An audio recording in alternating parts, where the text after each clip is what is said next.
오늘은 말씀을 대하는 우리들의 자세라는 제목으로 말씀 나누겠습니다.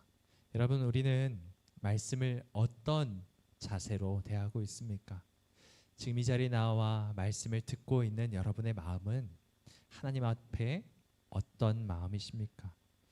한국교회 성도들은 대체로 말씀에 대한 열심이 있죠. 성경 통독도 참 열심히 하고요. 암송도 필사도 참 힘씁니다. 성경에 대한 지식도 많이 알고 있고 또 심지어 신학생 수준의 신학 지식을 가진 사람들도 꽤 많이 있죠. 하지만 오늘날 한국 교회는 위기를 맞이하고 있습니다. 10대부터 40대 다음 세대들이 다 교회를 떠나버린 요즘이죠. 이들 중 상당수가 스스로 자기 자신을 기독교인이라고 말하면서도 교회는 나가기 싫다라고 말을 합니다. 여기 보시면은 젊은 교인들이 교회를 떠나는 이유 중에 이제 특별히 이제 청소년들을 상대로 물어봤는데 두 번째 32%가 뭐라고 말합니까? 교인들의 위선 때문에, 교인들의 말과 행동이 다르기 때문이라고 대답을 했습니다. 여러분, 성경은 많이 읽고 예배는 빠지지 않는데 왜 그 사람의 언어와 행실은 여전히 세상 사람들과 다르지 않을까라고 생각하는 젊은 사람들이 참 많이 있다라는 것이죠. 여러분, 우리는 어떻습니까? 우리는 그런 대상에서 자유하다라고 나 자신을 그렇게 말할 수 있겠습니까? 내 말과 내 행실은 하나님의 말씀에 온전히 일치하고 있는 삶인지 아니면 너무나도 동떨어져 있는지 다시 한번 오늘 말씀을 통해 우리 자신을 들여다보길 간절히 소망합니다. 우리가 살면서 고민하는 중요한 주제가 여러분 무엇입니까? 우리 머릿속을 지배하고 있는, 가득 채우고 있는 그 고민들은 어떤 것들입니까? 하나님의 말씀입니까? 아니면 내 삶에 필요한 여러 가지 세상 것들이 우리의 마음을 뒤죽박죽 만들고 있습니까? 우리의 입으로는 하나님의 말씀이 가장 중요하다고 말은 하지만 세상 사는 것에 대한 걱정, 근심, 염려 등등 이런 것들에 빠져 살아간다면 우리가 말씀을 대하는 태도에 뭔가 지금 문제가 있다라는 것을 알려주는 것이죠. 오병이어 기적을 일으키신 예수님의 이야기를 한번 생각해 보십시오. 사람들이 예수님을 어떻게 대했습니까? 떡과 물고기를 먹고 배부른 후에 그 사람들이 예수님을 무엇으로 삼으려고 했죠? 자기들의 왕으로 삼으려 했습니다. 생각해 보십시오. 예수님은 유대인의 왕으로 오신 분입니다. 그런데 유대인들이 예수님을 보고 예수님의 기적을 보고 왕으로 삼았습니다. 그런데 예수님께서 어떻게 하시죠? 왕으로 등극하신 것이 아니라 오히려 그 사람들을 떠나가십니다. 왜 예수님께서 그들을 떠나가셨을까요? 그들의 마음이 어떠한지를 꿰뚫어 보셨기 때문이죠. 요한복음 6장 26절은 이렇게 말씀합니다. 예수께서 대답하여 이르시되 내가 진실로 진실로 너희에게 이르노니 너희가 나를 찾는 것은 표적을 본 까닭이 아니요 떡을 먹고 배부른 까닭이로다. 뭘 먹고 배부른 까닭이다? 떡을 먹고 배부른 까닭이다. 여러분, 여기에서 이 떡이 무엇입니까? 떡이 그냥 말씀 아닙니다. 여기서 말하는 떡은 말씀이 아니라 세상 것, 육신의 것을 말하죠. 이 땅에 살면서 필요한 것을 내가 채워줬기 때문에 너는 나를 따른다라고 말하고 있는 것입니다. 예수님이 이 사람들을 떠나가신 이유가 무엇이라고요? 말은 주여 주여라고 말하면서 그러면서 왕으로 삼겠습니다. 내가 당신을 왕으로 삼겠습니다라고 말은 하지만 결국 이들의 관심은 예수님이 아니라 왕이신 예수님이 아니라 그 예수님께서 베풀어 주신 떡에 있었다라는 거죠. 세상 것들에 있었다는 것입니다. 예수님이 베푸신 이 땅의 축복, 예수님이 베푸신 이 땅에서의 모든 인정과 행복이 없다면 이들은 예수님을 금세 배신하고 떠나갈 사람들이라는 것을 예수님이 아셨다는 것이죠. 여러분, 이와 마찬가지로 우리가 하나님의 말씀을 읽고 듣고 쓰고 암송하는 것도 충분히 이런 마음으로 할 수 있다는 것입니다. 우리가 입으로는 중얼중얼 하나님의 말씀을 아주 많은 100절, 200구절, 300구절 외울 수 있습니다. 하루에 20장, 30장을 읽어 내려갈 수도 있습니다. 그런데 우리의 마음과 태도가, 하나님의 말씀을 대하는 우리의 마음과 태도가 전혀 예수님을 사랑하는 것도, 예수님에 대한 어떠한 존경심도 없이 할 수 있다는 것이죠. 아니, 오히려 이미 우리는 이런 마음으로 하나님의 말씀을 대하고 있는지도 모릅니다. 여러분, 왜 우리가 성경을 읽습니까? 왜 우리가 예배를 드리며 설교를 듣고 있습니까? 무엇이 나를 움직이는 기가 되는지 한번 다시 생각해 보길 원합니다. 우리 요한복음 1장 1절 말씀은 이렇게 말하죠. 우리 함께 읽겠습니다. 시작. 태초에 말씀이 계시니라. 이 말씀이 하나님과 함께 계셨으니 이 말씀은 곧 하나님이시니라. 말씀이 뭐라고요? 하나님. 그런데 여기서 말하는 하나님은 독생하신 하나님의 아들 예수 그리스도를 말씀하고 있죠. 하나님과 함께 계신 예수 그리스도를 가리켜 합니다. 말씀이 곧 누구라고요? 예수님이라 말하고 있습니다. 우리가 예수님을 사랑합니다, 예수님 나의 왕이십니다 라고 말을 하면서 만약 말씀 앞에 설 때, 예배 가운데 설교를 들을 때, 또는 우리가 골방에서 말씀을 읽을 때, 암송을 할 때, 어떤 때든지 하나님의 말씀 앞에 겸손하지 않는다면 그 모든 것은 아무짝에도 쓸모없는 것이 될 수 있다는 것이죠. 아니, 오히려 심지어 하나님을 욕되게 하고 내 곁에 있는 자들에게 삶의 악취를 내게 하는 위선적인 종교인밖에 안 될지도 모릅니다. 아까 청소년들이 많은 사람들, 많은 그리스도인들을 보고 그들의 위선에 질려서 교회를 떠나가는 것처럼 우리도 똑같은 그런 사람들이 될 수 있다는 것이죠. 그럼 여러분, 우리는 어떤 마음으로 말씀 앞에 서야 할까요? 어떤 마음으로 성경을 읽고 말씀 앞에 그 암송을 하고 성경을 읽고 듣고 쓰는 마음을 가져야 할까요? 먼저 첫 번째, 우리 본문 말씀 33절과 34절 읽어보겠습니다. 33절, 34절입니다. 시작. 여호와여, 주의 율례들의 도를 내게 가르치소서. 내가 끝까지 지키리이다. 나로 하여금 깨닫게 하소서. 내가 주의 법을 준행하며 전심으로 지키리라. 아멘. 여기서 보시면 내가 뭐하리이다 라고 말합니까? 끝까지 지키리이다. 지킨다라는 표현이 납니다. 그리고 뒤에 뭐라고 나옵니까? 내가 전심으로 지키겠습니다 라고 말하고 있습니다. 내가 하나님의 말씀을 끝까지 전심으로 온 마음을 다해 지키겠습니다 라고 말하죠. 여러분, 이렇게 말하는 사람이, 사람의 주인이 누구입니까? 나 자신입니까? 아니죠. 하나님일 수밖에 없습니다. 하나님이 말씀하실 때 그 말씀을 듣고 그 말씀대로 끝까지 지키겠습니다, 순종하겠습니다, 그것이 무슨 명령이든 그대로 준행하겠습니다 라고 고백하고 있는 것입니다. 여러분, 아까 우리가 찬송가 한 장을 불렀죠. 거기에 3절에 이렇게 말씀합니다. 우리의 고백이 되길 원하는데, 내 주여 뜻대로 행하시옵소서.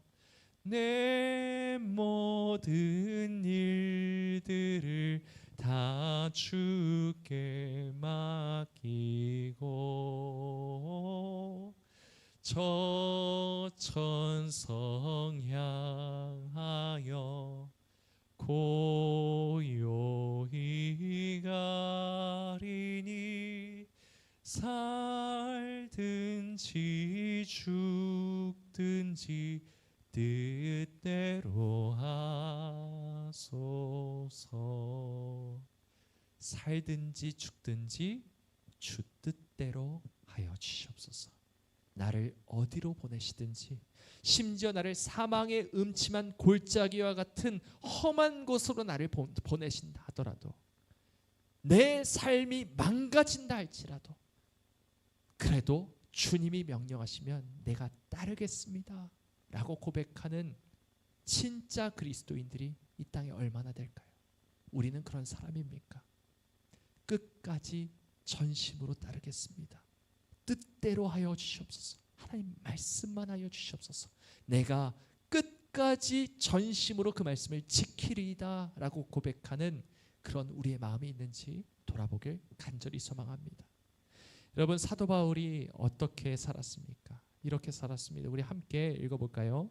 오직 모든 일에 하나님의 일꾼으로 자천하여 많이 견디는 것과 환난과 궁핍과 고난과 매맞음과 갇힘과 난동과 수고로움과 자지 못함과 먹지 못함 가운데서도 영광과 욕됨으로 그러했으며 악한 이름과 아름다운 이름으로 그러했느니라. 아멘.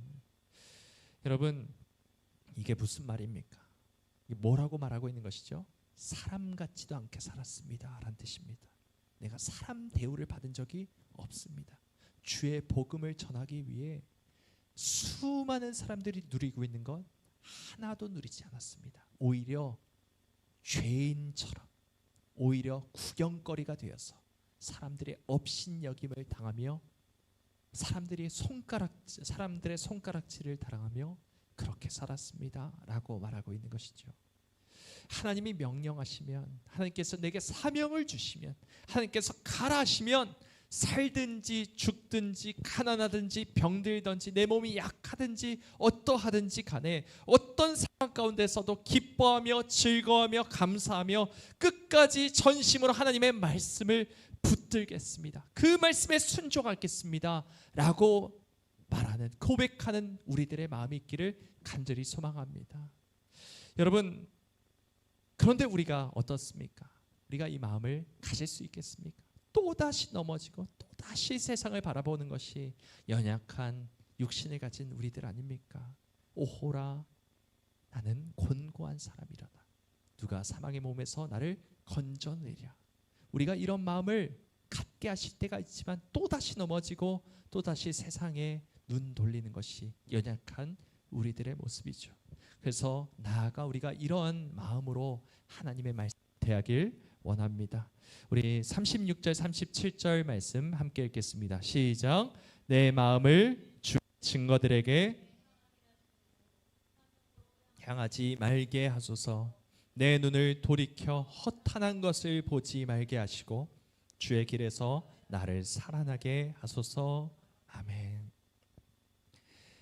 내 마음이 주의 증거들에게, 주의 말씀에 향하길 원합니다. 그런데 자꾸 내 안에 무엇이 생기나요? 탐욕이 생깁니다. 허탄한 것들을 보게 만드는 악한 영들이 있습니다. 내 속에 선한 것이 없다 보니까 자꾸 세상의 화려한 것들에 내 눈을 돌리게 되고 안정적인 내 삶에 눈을 돌리게 되고 세상의 헛된 그런 메시지들에 우리의 눈이 돌리게 될 때가, 우리의 시선이 그렇게 갈 때가 얼마나 많이 있습니까? 세상을 살다 보면 자꾸 이렇게 허탄한 것들, 세상 것들이 마음을 휘저어놓고 혼란스럽게 만들 때가 참 많이 있죠. 이것이 참 헛된 것이고 시간이 지나면 다 썩어 없어질 것들이라는 것을 우리가 머리로는 알지만 자꾸 우리의 마음 가운데 탐욕이 생겨서 들의 미련이 갈 때가 참 많이 있습니다. 하나님께서 우리에게 이렇게 말씀하시죠. 위의 것을 생각하고 땅의 것을 생각하지 말라.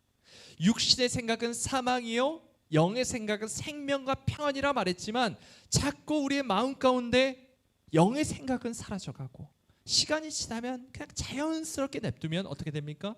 자꾸 육신의 생각이 스멀스멀 올라오게 된다는 것이죠. 알면서도 또다시 세상 것에 미련을 두고 허탄한 것을 바라보고 있는 우리들의 연약한 육신이 있다는 것입니다. 죄인이기 때문이죠. 우리가 이런 허탄한 것에, 세상 것에 한눈 팔지 않고 오직 주님을 위해 내 모든 것을 다 드리는 삶을 살기 위해서는 전적으로 하나님의 은혜가 필요하다는 것입니다. 여러분, 나에게는 하나님의 말씀을 사모하는 마음, 하나님의 말씀을 향하는 마음이 전혀 없습니다. 행위적으로 성경을 많이 본다고 해서 달라지는 것이 아닙니다. 암송을 한다고 해서 하나님의 말씀을 사랑하는 증거가 되지 않습니다. 우리는 본능적으로 하나님의 말씀을 듣기를 싫어합니다. 그래서 요한복음 3장 19절에는 이렇게 말씀하죠. 그 정죄는 이것이니 곧 빛이 세상에 왔을 때 사람들이 자기 행위가 악함으로 빛보다 무엇을 사랑해요? 어둠을 더 사랑한다. 이것이 우리의 육신이라는 것입니다.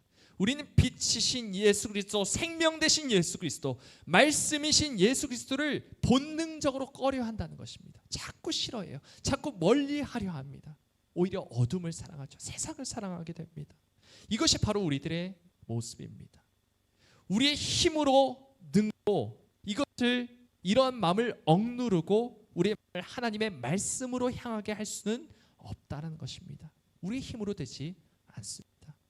그래서 다시 한번 우리 36절 37절을 다시 한번 우리의 기도와 같이 고백하길 간절히 원합니다. 기도하는 마음으로 읽겠습니다. 시작. 내 마음을 주의 증거들에게 향하게 하시고 탐욕으로 향하지 말게 하소서. 내 눈을 돌이켜 허탄한 것을 보지 말게 하시고 주의 길에서 나를 살아나게 하소서. 아멘. 여러분, 악한 시대입니다. 점점 신실한 그리스도인 찾기가 어려워지는 시대입니다. 수많은 사람들이 우리들의 모습, 교회의 모습을 보고 실망하여 떠나갑니다. 이런 가운데 하나님의 말씀을 사랑하는 그 한 사람, 하나님의 말씀에 끝까지 내가 그 말씀 지키겠습니다. 내 인생 걸겠습니다. 살든지 죽든지 주의 뜻대로 내가 하겠습니다라고 전심으로 고백하는 그 한 사람을 주님께서 지금도 찾고 계시는 줄 믿습니다. 여러분, 이 영적으로 매우 어두운 시대 가운데 우리가 다시 한번 성령의 능력으로 분연히 일어나게 되길 간절히 소망합니다. 어두운 내 눈 밝혀주시고 허탄한 것을 보았던 나의 눈이 다시 한번 영원하신 하나님의 말씀, 영원히 존재하시는 하나님의 말씀 가운데 내 마음이 고정되게 하여 주시옵소서. 이것이 우리 기도가 되길 간절히 소망합니다. 사랑하는 여러분, 행위보다 중요한 것은 마음이요 태도입니다. 우리가 성경을 많이 읽는다고 암송을 1000구절, 2000구절, 10,000구절을 한다고 해서 우리가 훌륭한 사람 되는 건 아닙니다. 우리의 마음 가운데 하나님께서 우리의 마음을 바꿔주시고 하나님을 사랑하는 마음 주시고 기꺼이 하나님의 말씀대로 따라 살겠다라는 마음을 우리에게 부어주시지 않는다면 우리는 아무것도 아니라는 것이죠. 하나님, 우리에게 새 영을 부어주시옵소서. 하나님의 말씀을 존중하며 사랑하며 그 말씀대로 살아낼 수 있는 은혜를 오늘도 부어주시옵소서. 이것이 우리의 고백이요 기도가 되길 주님의 이름으로 간절히 소망합니다.